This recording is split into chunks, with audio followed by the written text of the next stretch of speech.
Kriza e strehimit në Gjermani po thellon pabarazitë sociale ndërsa emigrantët përballen gjithnjë e më shumë me vështirësi në gjetjen e banesave të përballueshme, çmimet e larta të qerave, mungesa e apartamenteve dhe diskriminimi në tregun e pasurive të paluajtshme, po i vendosin ata në një pozitë të pafavorshme, thot Deutsche Welle.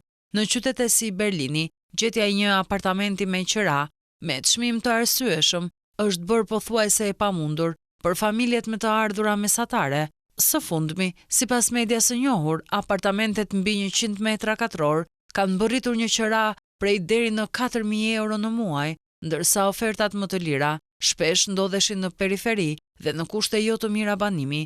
Sipas të dhënave zyrtare, Gjermanisi mungojnë rreth 1.4 milion banesa, kryesisht në segmentin e çmimeve të ulta dhe të mesme.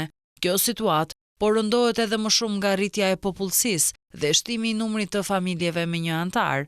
Më shumë se gjysma e popullsisë në Gjermani jeton me qira, por raporti i fundit i Këshillit të Ekspertëve për Integrimin e Emigracionit, SVR, tregon se personat me origjinë të huaj janë më të ekspozuar ndaj kushteve të pafavorshme të strehimit. Sipas raportit, emigrantët jetojnë më shpesh në apartamente të mbipopulluara, kanë më pak gjasa të zotërojnë banesat e tyre dhe shpenzojnë një pjesë më të madhe të ardhurave për qira.